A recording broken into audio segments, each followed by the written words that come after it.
stop. Perkara pidananya Nikita dan Mail. Karena apa?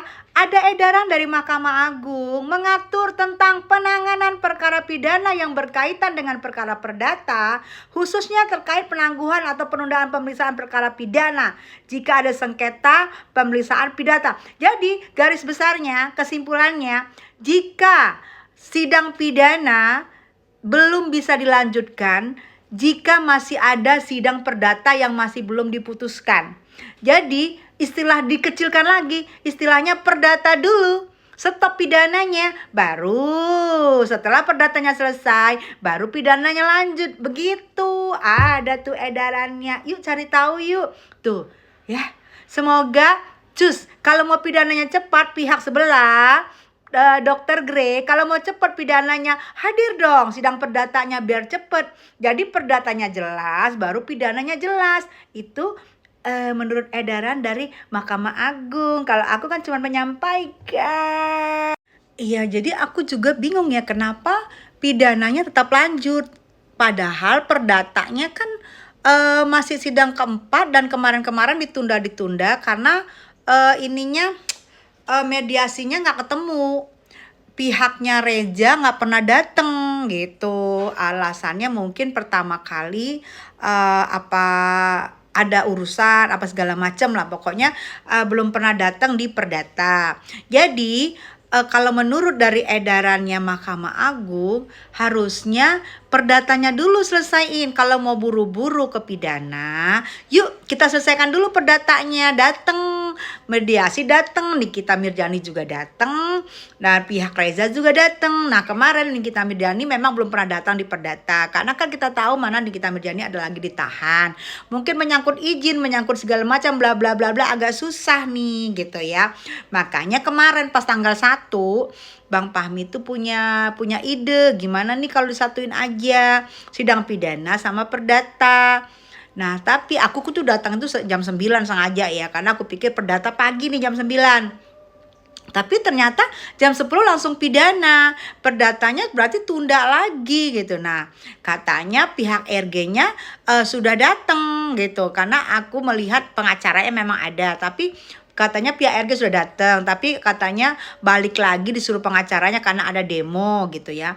Nah yang mana aku tahu demonya itu kan tidak memacetkan dan tidak menghalangi orang yang mau masuk gitu loh, setahu aku ya. Karena aku ada di situ, malah aku ikut di situ. Aku ini kan masih sekolah itu mantan biasa ya, saya mantan ketua OSIS, sekretaris OSIS. Jadi aku kalau gitu-gitu suka, karena aku suka berorganisasi gitu ya.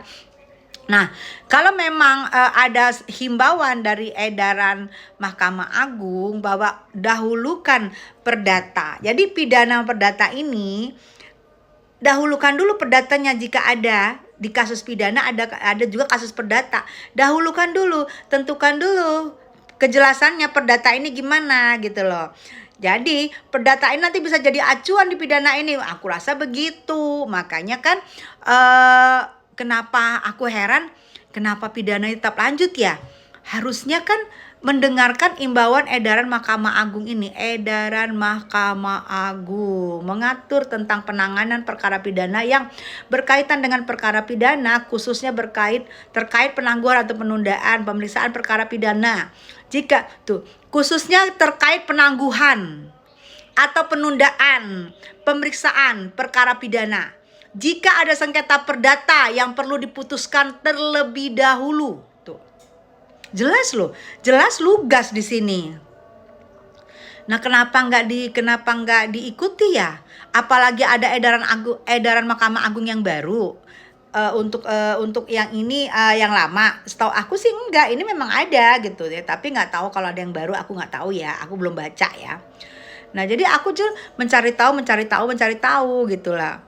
Hal ini diatur dalam peraturan Mahkamah Agung Perma nomor 1 tahun 1956. Nah sampai sekarang belum ada peraturan baru kan, masih yang ini kan berlaku kan.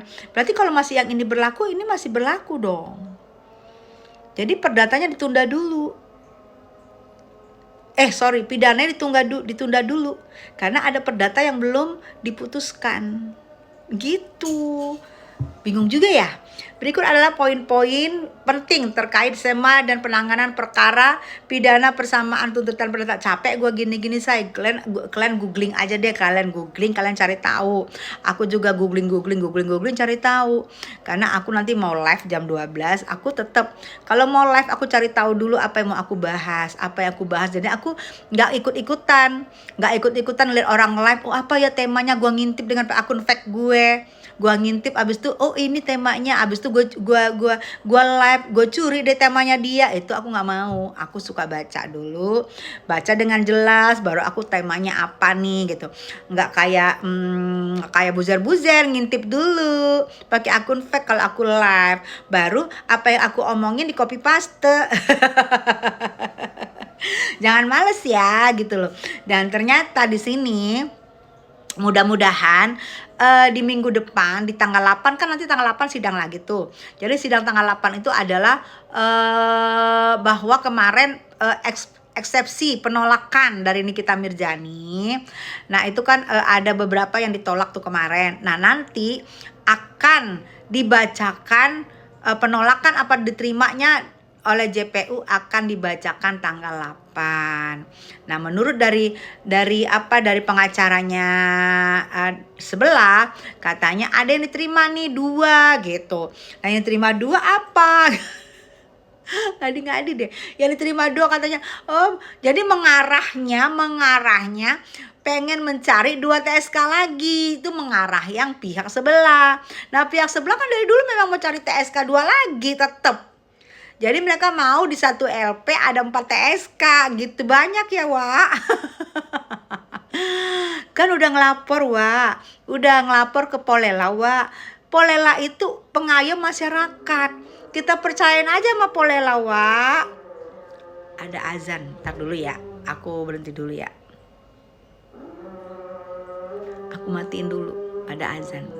Oke, lanjut ya. Mudah-mudahan apa yang hari ini aku baca, mudah-mudahan ya bisa didengar dan bisa dilakukan, ditunda dulu pidananya biar perkara perdatanya selesai dulu. Jadi nanti pas pidana, apapun nanti keputusannya perdata, nanti Bang Fahmi bilang ini kalau misalnya tuntutan Nikmir yang bahwa itu endorse dan 100 miliar terkabul, insya Allah amin.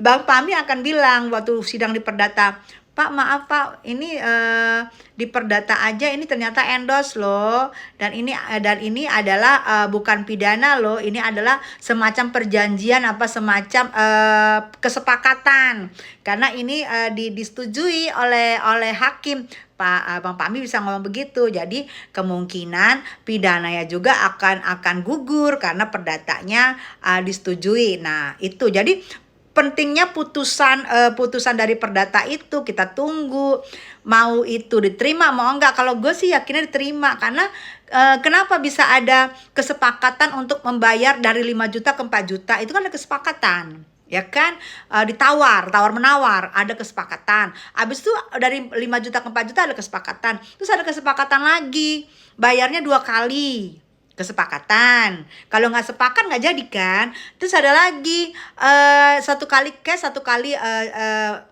transfer, kan itu kesepakatan. Kalau nggak kesepakatan nggak mungkin terjadi, kan bener ya.